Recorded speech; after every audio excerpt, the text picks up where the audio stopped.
पढ़ रहे हैं स्पेसिएशन के बारे में, ठीक है, कि स्पेसिएशन क्या होता है।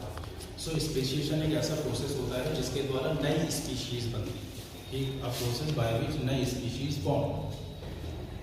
स्पेसिएशन की अगर बात की जाए तो ये इवोल्यूशनरी प्रोसेस होता है, मतलब बहुत ज़्यादा टाइम लगता है प्रोसेस को होने में, जिसके द्वारा क्या होता है नई स्पीशीज का उदय होता है, नई स्पीशीज बनती है। अब स्पीशीज क्या होती है? स्पीशीज होती है ऐसे ऑर्गेनिज्म का ग्रुप, ठीक है, जो आपस में इंटरब्रीड कर सकते हैं नेचुरली और फर्टाइल ऑफस्प्रिंग को प्रोड्यूस कर सकते हैं। स्पेसिएशन के टाइप्स की अगर बात की जाए तो ये आमतौर पर 4 प्रकार का होता है, ठीक। पहला है एलोपैट्रिक स्पेसिएशन, दूसरा है सिंपैट्रिक स्पेसिएशन, तीसरा है पैरापैट्रिक स्पेसिएशन एंड चौथा है पेरिपैट्रिक स्पेसिएशन। एलोपैट्रिक स्पेसिएशन में क्या होता है? पॉपुलेशन ज्योग्राफिकली सेपरेटेड हो जाती है। ज्योग्राफिकली सेपरेटेड का मतलब है कि फॉर एग्जांपल दो पॉपुलेशन एक एरिया में रह रही है और वो किसी तरह से सेपरेट हो जाए, बीच में कोई दीवार आ जाए, ज्योग्राफिकल बैरियर, जिसकी वजह से क्या होता है ये इवोल्यूशन के साथ लंबे समय तक क्या कर सकती है, रिप्रोडक्शन नहीं कर पाती और नई स्पीशीज जो है टाइम के साथ बन जाती है। इसका उदाहरण जैसे गैलापागोस आइलैंड, डार्विन ने जब अपनी स्टडी की थी गैलापागोस आइलैंड में, तो इन्होंने डार्विन की फिंचेस, चिड़ियों की डिस्कवरी जो है वो की थी, तो उनको बोला गया था डार्विन फिंचेस। उसमें क्या था, डिफरेंट आइलैंड्स पे रहने की वजह से डिफरेंट फिंचेस जो है वो बन गई थी। दूसरा है सिंपैट्रिक स्पेसिएशन।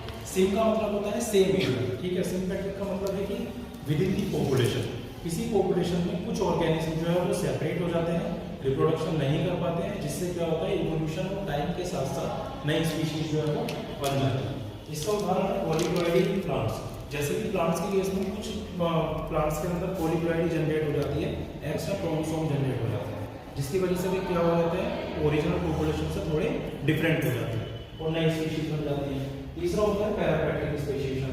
इसमें पॉपुलेशन जो है adjacent but different environmental condition, मतलब पॉपुलेशन जस्ट पॉपुलेशन के बाहर क्या होते हैं कुछ इंडिविजुअल एनवायरमेंट कंडीशन की वजह से पहले वाली पॉपुलेशन से डिफरेंट हो जाते हैं और वो रिप्रोडक्शन नहीं कर पाने की वजह से नई स्पीशीज जो है बन जाती है। इसका एग्जांपल है सैलामेंडर, इंस्टेनर सैलामेंडर। ये एक ऐसी सैलामेंडर है जो अपने जस्ट एरिया से बाहर रहती है, ठीक है, और क्या होती है टाइम के साथ एनवायरमेंट के साथ इनमें चेंजेस आते हैं और ये रिप्रोडक्शन नहीं कर पाती, जिससे नई स्पीशीज जो है बन जाती है। पैरापैट्रिक स्पेसिएशन के बाद आता है पैरापैट्रिक स्पेसिएशन। इसके अंदर क्या होता है पैरापैट्रिक में कुछ पॉपुलेशन ओरिजिनल पॉपुलेशन से जस्ट थोड़ा बाहर चली जाती है और जेनेटिक ड्रिफ्ट का मतलब है रैंडम चेंजेस की वजह से क्या होता है उनमें नई स्पीशीज बन जाती है। इसको इस चार्ट से समझते हैं, जैसे एलोपैट्रिक, सिंपैट्रिक, पैरापैट्रिक एंड पेरिपैट्रिक। एलोपैट्रिक में क्या है कि ओरिजिनल पॉपुलेशन है, शुरू की पॉपुलेशन, बाद में क्या हुआ स्पेसिएशन शुरू हुआ और बीच में एक बैरियर जो है वो बन गया, ठीक। अब बैरियर होने के बाद क्या हुआ इवोल्यूशन ऑफ रिप्रोडक्टिव आइसोलेशन। अब ये आइसोलेशन का प्रोसेस फॉलो करेंगे, मतलब रिप्रोडक्शन नहीं कर पाएंगे और ये येलो से जो मार्क कर रखा है मतलब डिफरेंट स्पीशीज जो है वो बन जाएगी, ठीक है, और नई स्पीशीज जो है वो बाद में देखने को मिलेगी। दूसरा होता है सिंपैट्रिक। सिंपैट्रिक का मतलब ये ओरिजिनल पॉपुलेशन है, विद इन द पॉपुलेशन में कुछ जंतुओं में क्या हुआ चेंजेस हुआ, कुछ स्पीशीज में चेंजेस हुआ और उसके बाद क्या हुआ with in the population gene flow होगा और उसके बाद नई पॉपुलेशन जो है वो सेम पॉपुलेशन के अंदर। Third one is पैरापैट्रिक। पैरापैट्रिक में क्या होता है जस्ट एडजेसेंट पॉपुलेशन, मतलब बिल्कुल किनारे के या जस्ट जुड़े हुई पॉपुलेशन के कुछ स्पीशीज जो है वो क्या करेगी पहले वाले से भिन्न हो जाएगी और नई स्पीशीज जो है वो बन जाएगी। सेम होता है पेरिपैट्रिक स्पेसिएशन में, ये ओरिजिनल पॉपुलेशन है, उसके बाद कुछ पॉपुलेशन जो है पहले वाली पॉपुलेशन से अलग हो जाएगी, उसमें क्या होगा रिप्रोडक्टिव आइसोलेशन होगा, रिप्रोडक्शन नहीं कर पाएंगे और कुछ समय के बाद क्या होगा नई स्पीशीज जो है वो बन जाएंगी। अब इसके बाद हम बात करते हैं कि स्पेसिएशन होने के मैकेनिज्म क्या है, कौन कौन से फैक्टर स्पेसिएशन में काम करते हैं।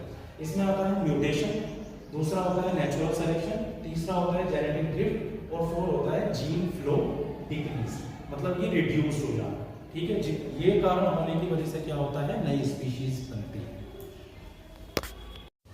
तो स्पेसिएशन के बाद आता है एक फैक्टर आइसोलेशन, ठीक है, कि आइसोलेशन क्या होता है। तो आइसोलेशन एक ऐसा फैक्टर होता है जो स्पेसिएशन को करवाने में हेल्प करता है, जिसकी वजह से स्पेसिएशन होता है। क्या तो आइसोलेशन इसमें क्या होता है कि सेपरेशन ऑफ पॉपुलेशन, इसमें पॉपुलेशन सेपरेट हो जाती है, जिसकी वजह से क्या होती है वो इंटरब्रीड नहीं कर पाती है, मतलब वो प्रजनन नहीं कर पाती है, उसकी वजह से क्या होता है स्पेसिएशन होगा और जिससे नई स्पीशीज जो है वो बन जाएगी।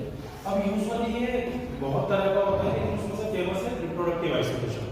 रिप्रोडक्टिव आइसोलेशन का मतलब है स्पीशीज किसी तरह से रिप्रोडक्शन नहीं कर पाएंगी, जिसकी वजह से स्पेसिएशन होकर नई स्पीशीज बनेगी। तो रिप्रोडक्टिव आइसोलेशन जो है प्री जाइगोटिक हो सकता है या फिर पोस्ट जाइगोटिक हो सकता है।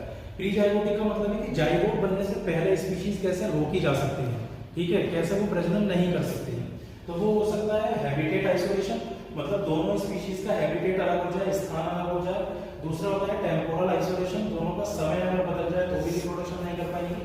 और तीसरा होता है बिहेवियरल आइसोलेशन, उनका बिहेवियर जो है वो भी चेंज हो जाता है, जिसकी वजह से वो नहीं कर पाती है रिप्रोडक्शन। इसके बाद आता है post zygotic. Post zygotic isolation का मतलब है कि जाइगोट बन तो गया लेकिन वो सर्वाइव नहीं कर पाएगा, जिसकी वजह से क्या होगा, स्पीशीज बन जाएगी नहीं, ठीक। अब इसमें क्या है, जैसे कि हाइब्रिड इनएबिलिटी, जो हाइब्रिड बना है, ठीक है, जो जाइगोट बना है वो कैसा हो जाए, इनवायबल हो जाए, मतलब बेकार हो जाए। दूसरा क्या है, वो स्टेराइल हो जाए, ठीक है, मतलब किसी काम का ना रहे रिप्रोडक्शन करके भी, ठीक। तीसरा है हाइब्रिड ब्रेकडाउन, या फिर वो नष्ट हो जाए किसी